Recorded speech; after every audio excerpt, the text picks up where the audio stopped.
Himpunan Pengusaha Muda Indonesia mengajak para siswa menjadi entrepreneur lewat program Hit Migas to School. Atlet renang Indonesia kembali meraih medali emas pada gelaran ASEAN Para Games 2022. Tim Lingkar TV akan mengajak pemirsa melihat kemeriahan pembukaan Pragola Pati Festival 2022. Selamat sore pemirsa, bersama saya Amanda Soraya, inilah Jateng hari ini. Tim Indonesia menambah 5 medali emas di hari keempat perlombaan cabang olahraga renang pada ASEAN Para Games 2022 di Stadion Jatidiri, Semarang. 5 nomor yang diperlombakan mampu diraih oleh atlet para renang Indonesia.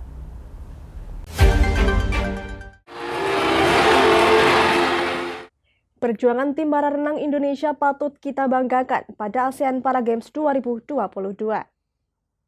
Di hari keempat, tim para renang Indonesia mampu menambah 5 medali emas di 5 nomor yang diperlombakan di cabang olahraga renang, 4 nomor perorangan dan 1 nomor estafet putra. Perolehan emas disumbangkan Ahmad Aswari di nomor putra 50 meter butterfly S9, Bayu Putra Yuda di nomor 50 meter butterfly S10, Zaki Zulkarnain di nomor putra 200 meter individu medley SM8, Jendi Pangabean putra 200 meter individu medley SM9, dan Maulana Rifki Yafianda bersama 3 rekannya, Marius Melianus Yowe, Muh Aswin Tanawar, dan Sunarto di nomor putra 4 kali 100 meter freestyle relay 49 poin. Meski mendapatkan 5 medali emas sesuai dengan yang ditargetkan, Koordinator pelatih tim para renang emas Dimin mengakui keunggulan tim para renang dari Vietnam yang mampu memperoleh 12 medali emas. Ya, hari ini kami mentargetkan 5 medali emas. Tapi tadi ada yang gagal 1, tapi ada yang 50-50 jadi emas, jadi tetap bisa 5 medali emas. Ya. Untuk klasemen sementara, perolehan medali tim para renang dari Vietnam menempati peringkat pertama dengan perolehan 50 medali. 23 emas, 19 perak, dan 8 perunggu. Kemudian Indonesia dengan perolehan 66 medali terdiri dari 21 emas, 24 perak, dan 21 perunggu. Untuk meraih puncak perolehan medali, di hari terakhir tim para renang Indonesia menargetkan 7 medali emas pada perlombaan cabang olahraga renang. Dari Semarang, Henufan, Lingkar TV, melaporkan. Pemerintah Kabupaten Kendal menargetkan angka stunting tahun 2022 bisa turun sebanyak 3,5% hingga 5%. Penargetan itu karena saat ini angka stunting di Kendal termasuk tinggi, yakni mencapai 13,3%. Hal ini disampaikan PLT Kepala Dinas Kesehatan Kendal saat menggelar acara rembuk stunting di Pendopo, Kabupaten Kendal. Dipertahankan ke sini. PLT Dinas Kesehatan Kabupaten Kendal Gus Parno menjelaskan, naiknya angka stunting di Kabupaten Kendal karena pembaruan data, serta pada tahun sebelumnya terkendala pandemi COVID-19 sehingga pendataan angka stunting belum maksimal. Pada 2020, angka stunting di Kabupaten Kendal hanya 8,06% atau 4.128 balita. Namun prevalensi stunting tahun 2021 hingga 2022 angkanya naik menjadi 13,3% atau 7.892 balita. Saat ini ada 1.400 posyandu. Nantinya dari Dinkes akan memberikan pengadaan alat ukur bayi sehingga hasilnya bisa akurat. Selain itu juga akan memberikan makanan tambahan untuk balita di setiap posyandu. Juga ada tablet tambah darah untuk remaja putri sehingga bisa mengurangi terjadinya stunting ketika si remaja putri akan berumah tangga. Selain itu, Dinkes juga menggandeng warga dan tokoh masyarakat di desa setempat untuk memerangi stunting. Dari 20 kecamatan yang memiliki angka stunting tertinggi adalah wilayah Selokaton meliputi Sukorejo, Patean, Plantungan, dan Pakiruyung. Untuk acara hari ini kita akan adakan rembuk stunting dengan upaya supaya ada angka penurunan stunting akan lebih cepat. Kita sudah berbagai macam strategi, di antaranya 8 konferensi, 8 aksi, Di antaranya kita akan langsung bekerjasama semua lini sektor kita gerakkan untuk penurunan percepatan stunting. Ada timnya dan juga semua terlibat, baik dari itu tokoh agama, tokoh masyarakat, semua OPD, semua yang berkecimpung dalam penanganan stunting ini kita gerakkan untuk penurunan stunting. Wakil Bupati Kendal Windu Sukobasuki mengatakan, naiknya angka stunting di Kabupaten Kendal menjadi perhatian bagi pemerintah daerah. Untuk itu, penanganan stunting menjadi prioritas. Tahun 2022 ini setidaknya ada sekitar 20 miliar pagu anggaran dari APBD dan 6,8 miliar dari pagu APBN digelontorkan untuk Kabupaten Kendal dalam menurunkan angka stunting. Wakil Bupati Kendal mengatakan dukungan terhadap penurunan stunting di Kendal bisa berjalan maksimal. Ia berharap melalui anggaran itu angka stunting bisa turun drastis sehingga Kabupaten Kendal bisa zero stunting. Kenaikan jumlah kasus stunting pada tahun 2021 sebesar 8%, naik pada tahun 2022 menjadi 13%, harus menjadi evaluasi agar di akhir tahun 2022 ini bisa turun minimal 3,5%. Dari Kendal, Muhammad Arya, Lingkar TV, melaporkan.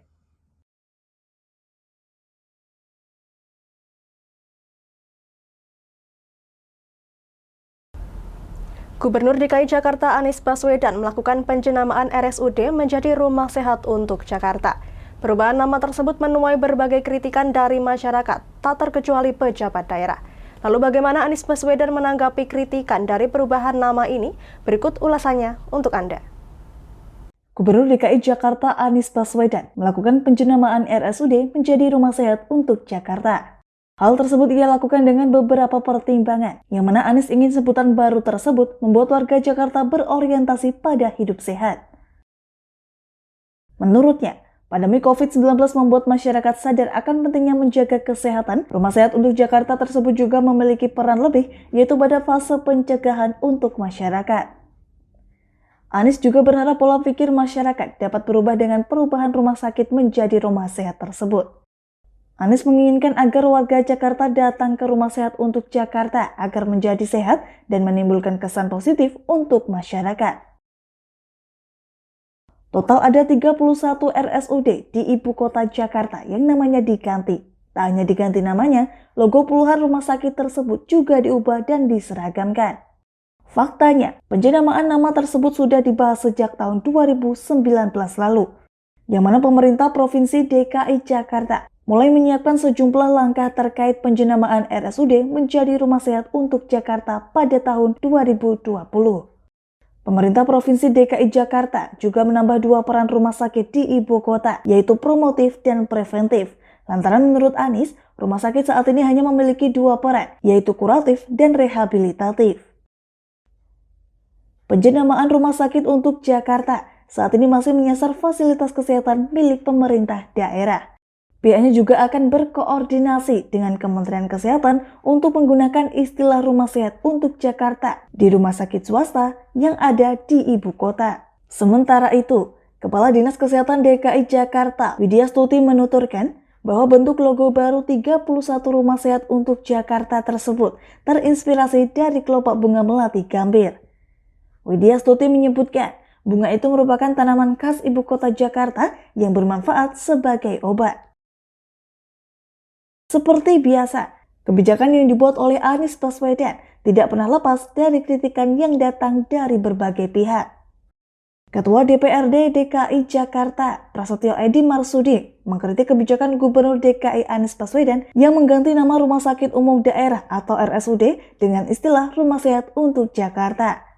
Politikus PDIP tersebut berpendapat penamaan rumah sakit lebih banyak diketahui masyarakat, termasuk sudah tertera dalam Undang-Undang Nomor 4 Tahun 2009 tentang rumah sakit.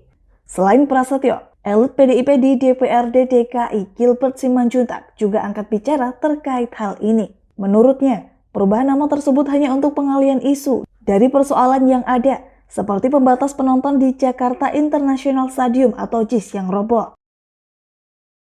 Di luar kritikan yang ada, kebijakan penjenamaan Rumah Sehat untuk Jakarta tersebut juga mendapatkan respon positif dari berbagai pihak. Seperti yang diungkapkan Wali Kota Jakarta Utara, Ali Maulana Hakim, yang menyebutkan bahwa penjenamaan rumah sakit untuk Jakarta pada seluruh RSUD di Provinsi DKI Jakarta yang digulirkan Gubernur DKI Jakarta Anies Baswedan sebagai imbauan supaya warga rajin memeriksa kesehatan saat kondisi sehat. Selain itu, dukungan kepada Anies juga datang dari anggota DPRD DKI M. Taufik. Pihaknya mengatakan bahwa hospital dalam bahasa Inggris dekat dengan kata hospitality yang artinya keramah-tamahan, sehingga hospital dalam bahasa Inggris juga memiliki makna positif. Taufik juga mengatakan tak ada pengalihan dalam penjenamaan rumah sehat, apalagi DPRD DKI telah memanggil sejumlah pihak terkait robohnya pagar tribun penonton di Jakarta International Stadium. Apakah kebijakan Anies Baswedan tersebut melawan hukum yang ada? Jika kita lihat dalam Peraturan Menteri Kesehatan Republik Indonesia Nomor 56 Tahun 2014 tentang klasifikasi dan perizinan rumah sakit menyebutkan pada pasal 77, penamaan rumah sakit tidak boleh menggunakan kata internasional, kelas dunia, world class, dan atau yang disebut nama lain yang bermakna sama. Kemudian penamaan rumah sakit milik pemerintah dan pemerintah daerah dilarang menggunakan nama orang yang masih hidup. Penamaan rumah sakit harus memperhatikan nilai dan norma agama, sosial budaya, dan juga etika. Jika dilihat dari aturan yang ada, tidak ada yang menjadi masalah terkait penggantian nama tersebut. Namun, sudah menjadi hal yang lumrah. Jika ada kebijakan baru, pasti selalu ada kritik serta dukungan dari pihak-pihak terkait. Kembali lagi, bagaimana kebijakan ini nantinya bisa membawa dampak yang baik dan positif bagi masyarakat. Itulah yang dibutuhkan. Kita tunggu saja pemirsa, bagaimana kebijakan ini berjalan dan dampaknya untuk masyarakat, khususnya masyarakat yang berada di DKI Jakarta.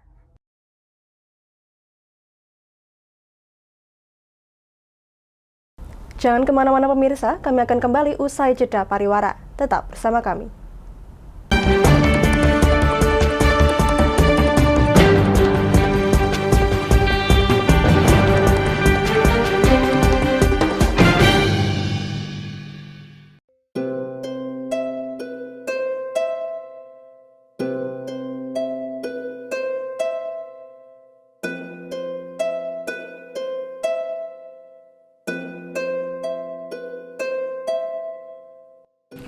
Wah iki yo siaran TV wah apik temenan. Filme cocok karo suasanane. Elah. Boleh bro ngene iki awan-awan kok. Iki lho nonton TV, Kang. Wah, kenal nedan kowe wong kenang delok HP kok delok TV piye? Wah, kurang update kowe iki, Kang. Lho, maksudnya piye kok ngarani aku update yo? Iki lho delok aku nonton TV tenan. Apa kira nonton HP? Wong delok HP ngono kenal nedan apa iki. Iki lho delok siarane. Lho, kok iso ya? Yo TV apa? Jenenge Lingkar TV, Kang. Saiki erane TV kok ngene iki. Kok Lingkar TV nek dia awak dhewe panggone iso nonton TV lewat HP.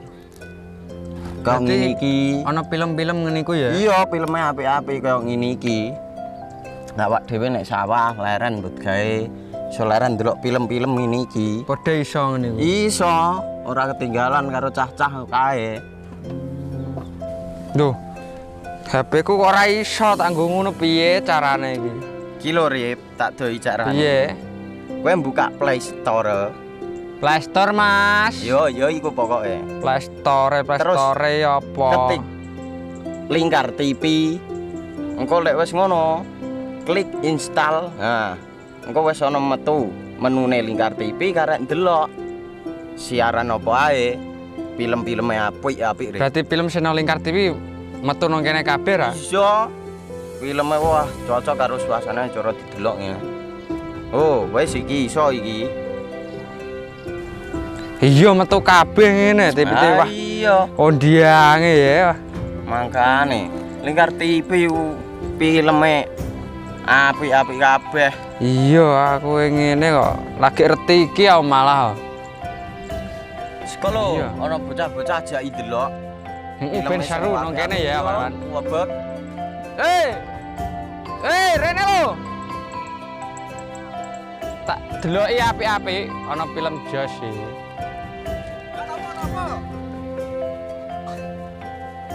Rene go Rene. Oh iki lho tak deloki film nang Lingkar TV. Solutif dan terpercaya. Tonton siaran Lingkar TV melalui aplikasi Lingkar TV di Play Store. Dengan cara ketik Lingkar TV di pencarian Play Store, kemudian tekan install. Mudah bukan? Nikmati tayangan-tayangan menarik dari Lingkar TV kapanpun dan dimanapun Anda berada. Tinggal tekan menu Lingkar TV di HP Anda dan selamat menonton!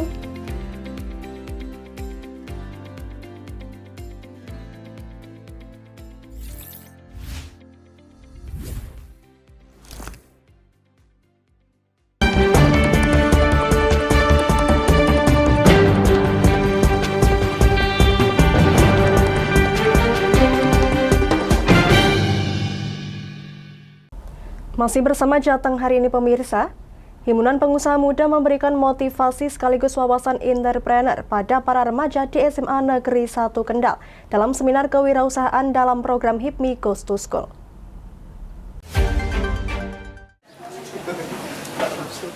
Himpunan Pengusaha Muda Indonesia atau HIPMI Kendal menggelar seminar kewirausahaan dalam program HIPMI Goes to School di SMA Negeri 1 Kendal.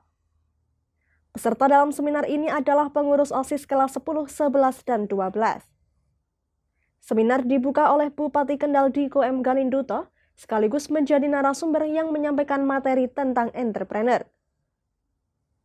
Bupati menjelaskan tentang perbedaan antara pengusaha dengan entrepreneur, bahwa entrepreneur dalam menjalankan usahanya tidak sekedar mencari keuntungan, tetapi melakukan inovasi dan kreasi sehingga menghasilkan keuntungan yang lebih besar lagi.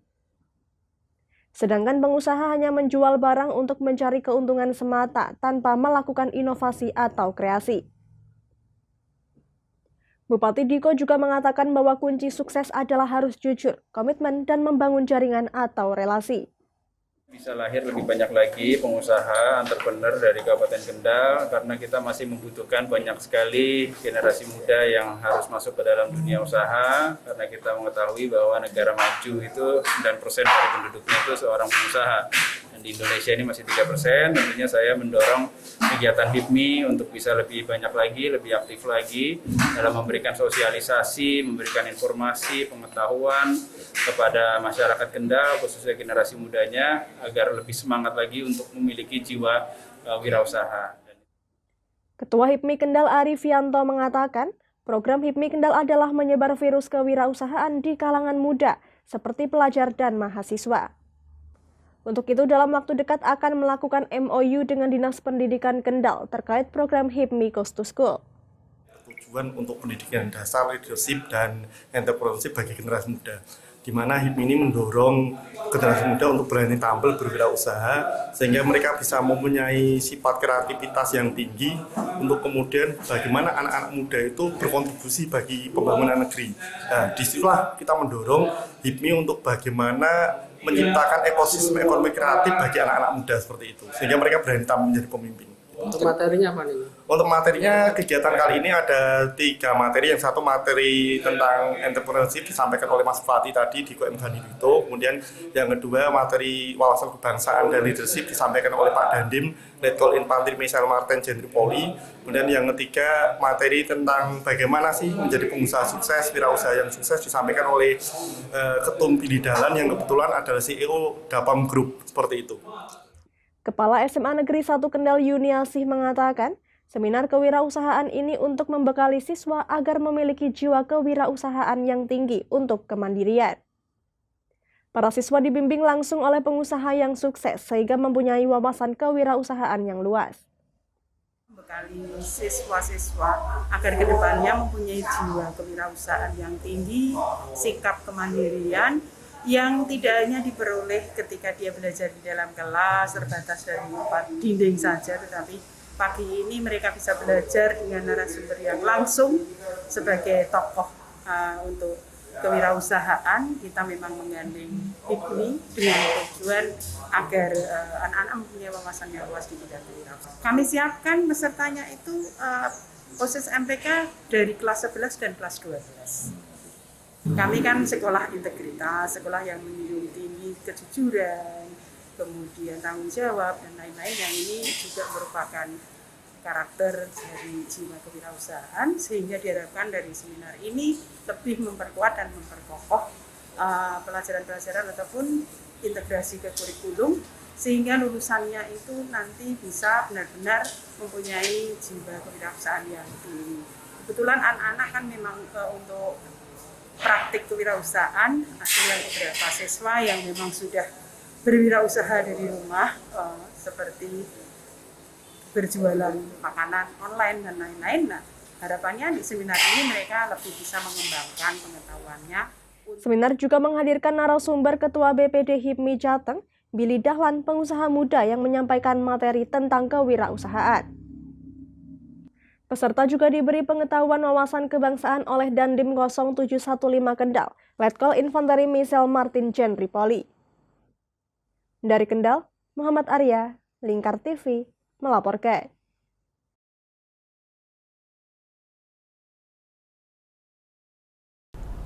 Pragolo Pati Festival 2022 resmi dibuka oleh Bupati Pati Haryanto pada hari ini. Kegiatan ini akan digelar mulai hari ini 5 Agustus hingga 7 Agustus 2022. Bagaimana kemeriahan Pragolo Pati Festival 2022? Berikut liputannya untuk Anda.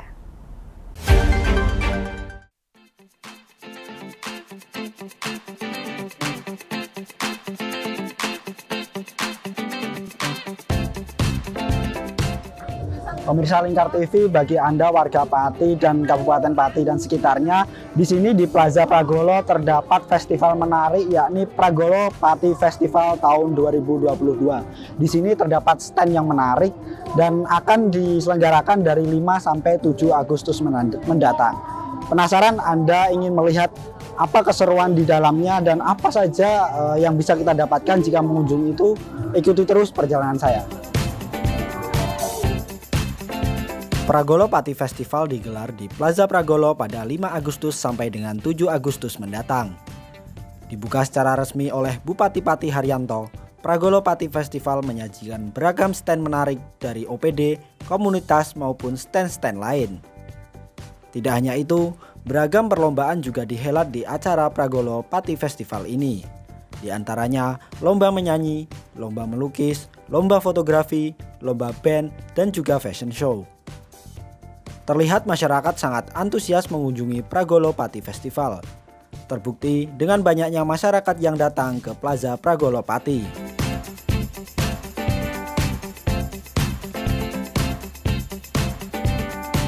Nah pemirsa, salah satu stand yang menarik perhatian saya yakni ini, berjejer tanaman bonsai. Nah ini nanti saya akan bertemu dengan mungkin pengurus dari komunitas bonsai ini dan saya akan bertanya-tanya terkait keikutsertaannya di Pragolo Pati Festival tahun 2022. Ikuti terus saya.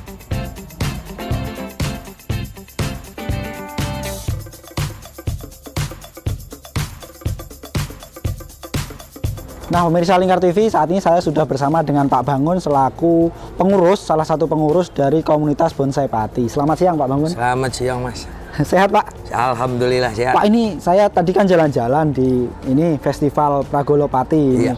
Ini ada menarik perhatian saya ini kok berjejeran bonsai ini menarik. Kemudian saya ingin tanya-tanya begitu. Boleh. Dari komunitas bonsai Pati ini Pak. Mungkin bisa diceritakan sedikit Pak terkait komunitas bonsai Pati. Komunitas bonsai Pati ini udah berdiri berkisar sudah berapa tahun yang lewat. Cuma dikarenakan corona kita ada sedikit kemunduran.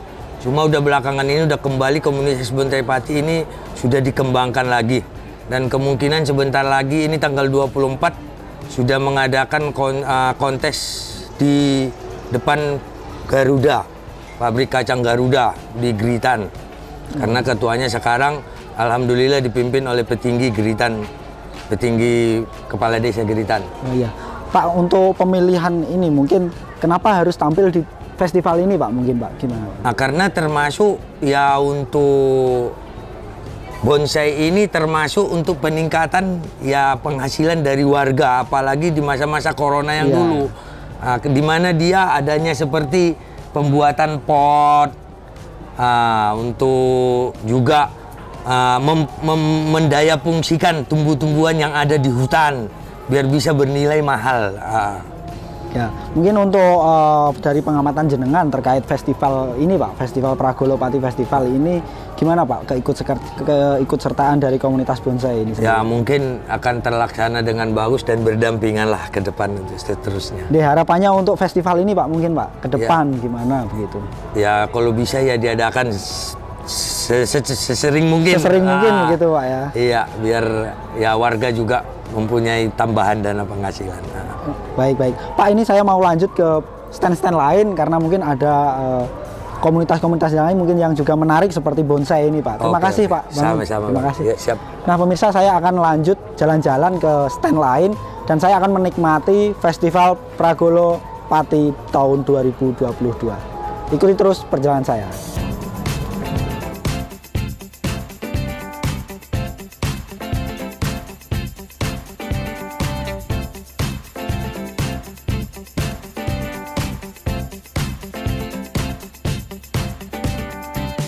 Nah pemirsa, itu tadi keseruan saya mengunjungi Pragolopati Festival tahun 2022.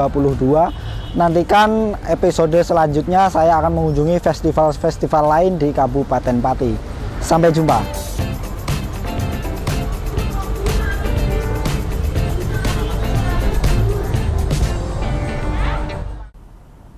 Berita tadi sekaligus mengakhiri kebersamaan kita kali ini. Terus saksikan Jateng hari ini hanya di Lingkar TV. Akhirnya saya Amanda Soraya mewakili seluruh kerabat kerja yang bertugas pamit dari hadapan Anda. Terima kasih dan sampai jumpa.